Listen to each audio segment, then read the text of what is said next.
Good dawning to thee, friends, and welcome to Sonnet Sisters. I'm Jennifer, and this week I'm joined by the fantastic Emily Jenkins. Hello! Text Practitioner at Shakespeares Globe, and we're here for a fun time analysis of Shakespeare's Sonnet number 28.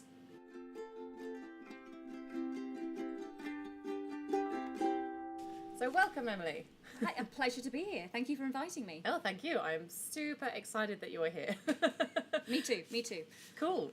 You are Text Practitioner at Shakespeares Globe, is that correct? Yes, absolutely. So I started off working at Shakespeares Globe as assistant text on the productions, and I now teach for Shakespeares Globe Education. So I work with actors all the time on verse and text and how to get the most out of Shakespeare's lines.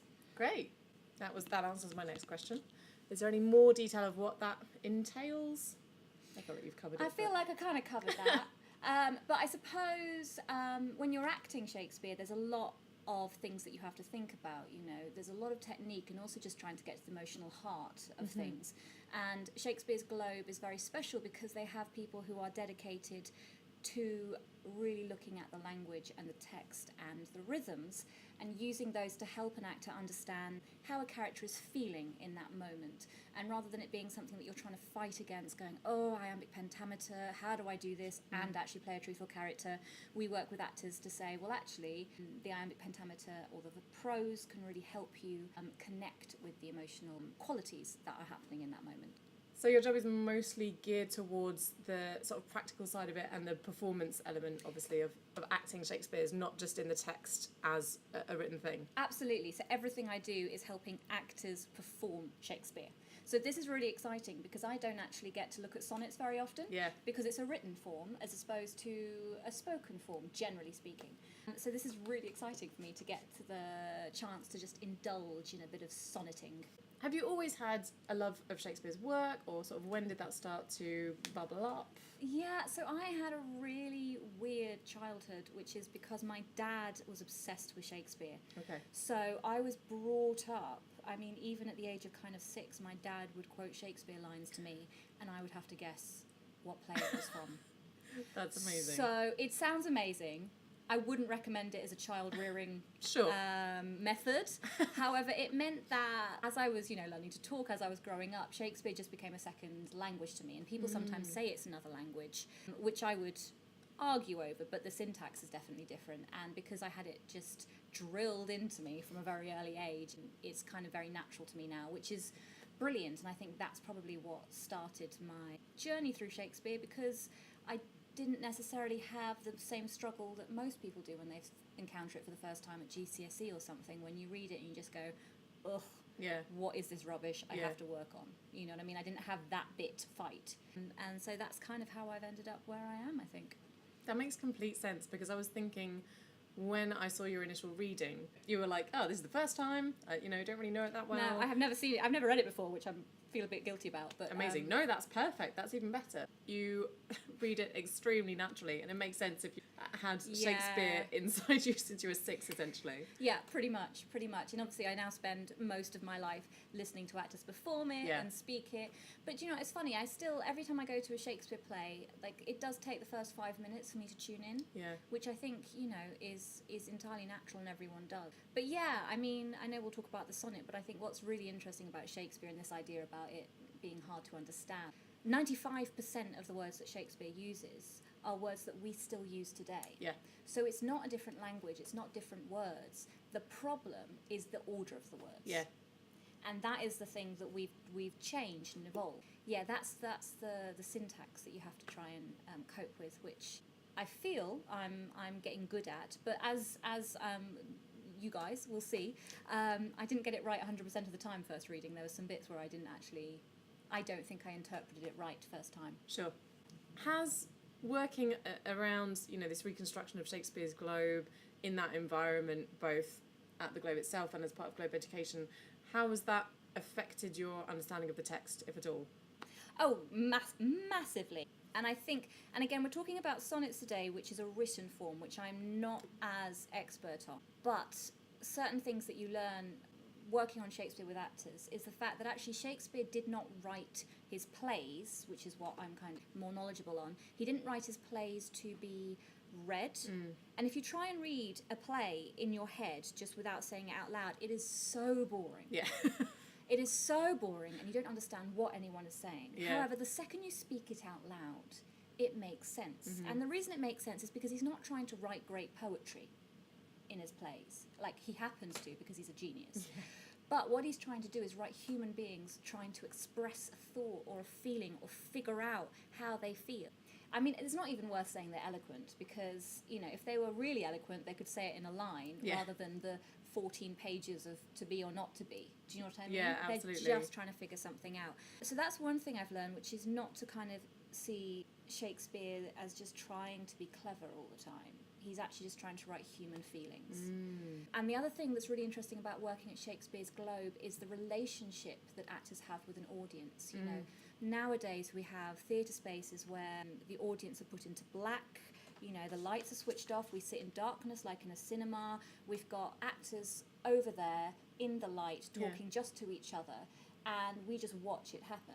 Whereas if you go to the Globe, all the time, every minute, the actors are referring to the audience. You know, the audience are in kind of light. You know, we can be this far apart from each other, actor and audience. And the actor speaks directly to us. The soliloquies, you can't say to yourself, you know, to be or not to be, that is the question. You have to ask the question, to be or not to be, that is the question. Yeah. And that's the difference, is the fact that Shakespeare's actors were asking the audience, they were talking to the audience and using the audience to bounce off, and that we don't get anywhere near as much in different spaces. So that's something very specific to the Globe. Great. You've talked a bit about the difference between sonnets and plays. Obviously the plays were written to be performed and the sonnets were a written form. Yeah. I mean, does that affect them structurally? Are there other sort of, I don't know, huge differences between the two? Yeah, it's funny, and again, I'm not an expert in sonnets, so someone else would be able to talk to you far more about the sonnets themselves. But when Shakespeare's writing his plays, he is writing human beings in the moment, being inarticulate, struggling, you know, and so the verse can be, although it's an iambic pentameter mostly, the verse rhythms and structure plays with. There are lots of feminine lines. He has thoughts that end in the middle of the line, because if you're speaking to someone, your thought might end and you might finish, but then you have something else to say. With sonnets, it's formalised even more. You know, I'm sure you've spoken before about the structure and A, B, A, B, C, D, C, D, E, F, E, F, G, G. Yeah. And it's a condensed expression of a certain feeling. You know? Sure, okay. So it's examining a feeling, or is examining a moment. You know, so for example, with this sonnet, we've got Shakespeare examining the fact that he can't sleep and he's missing a person, and he's playing with the idea of day and night back and forth. You know, but it doesn't actually, it'll go on a little journey, but it's just examining one feeling. Whereas as human beings, we're examining so much more and trying to find an answer. So I'd say they're much more condensed sonnets in what they are examining.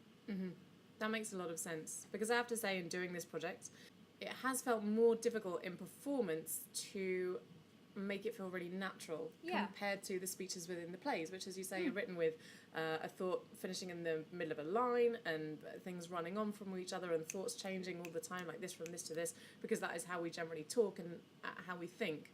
Whereas, because these are more formalised, it is slightly trickier to make it natural. Yeah.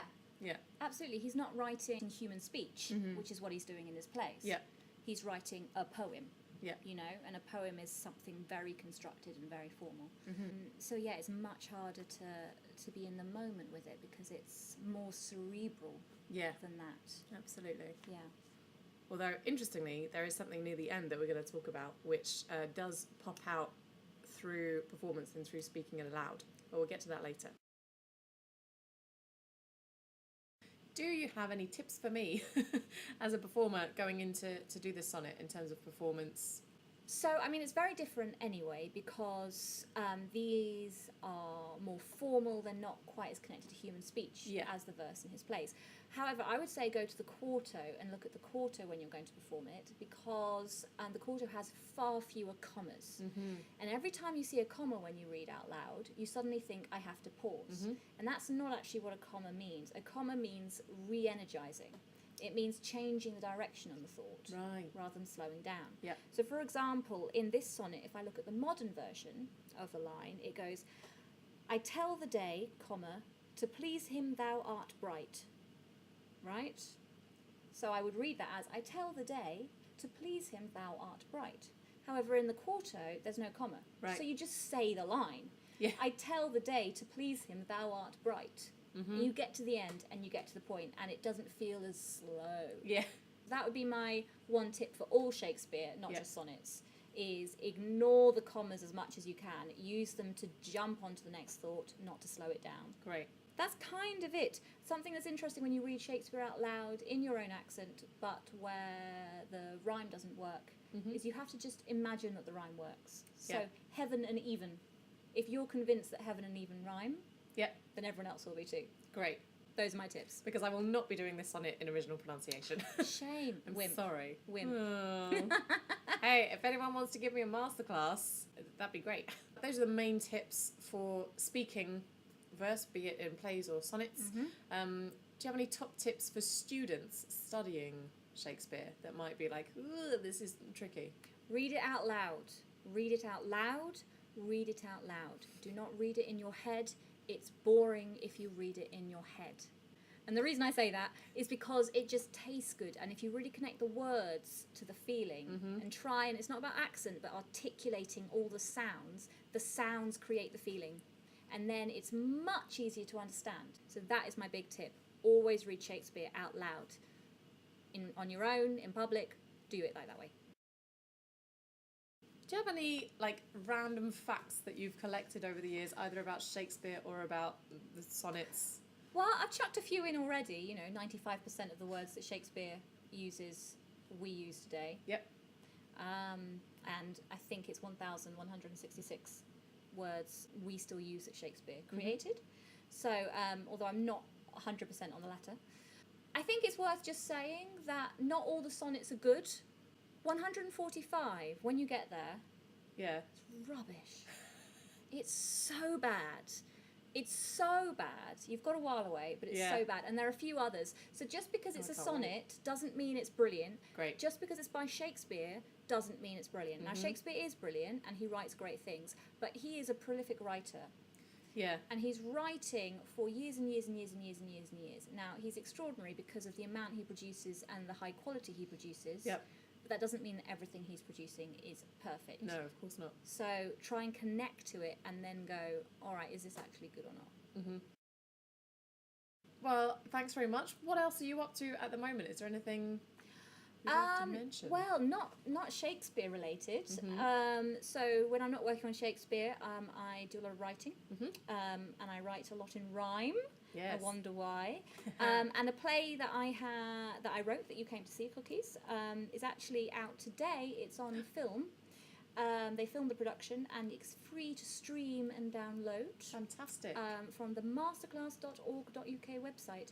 And it's all about the cyber world, so very different from this. It's about the online world, and it's about sexting, and it's about cyberbullying and all that kind of stuff. So teachers, if you're teaching that too, you can download it along with a load of curriculum resources for GCSE and PSHE. So there we are. And today, of course, being in the past, because we Today filmed in the this a while past, ago. absolutely. Just like a sonnet is today in the past. Exactly. Oh, what a perfect segue and link there.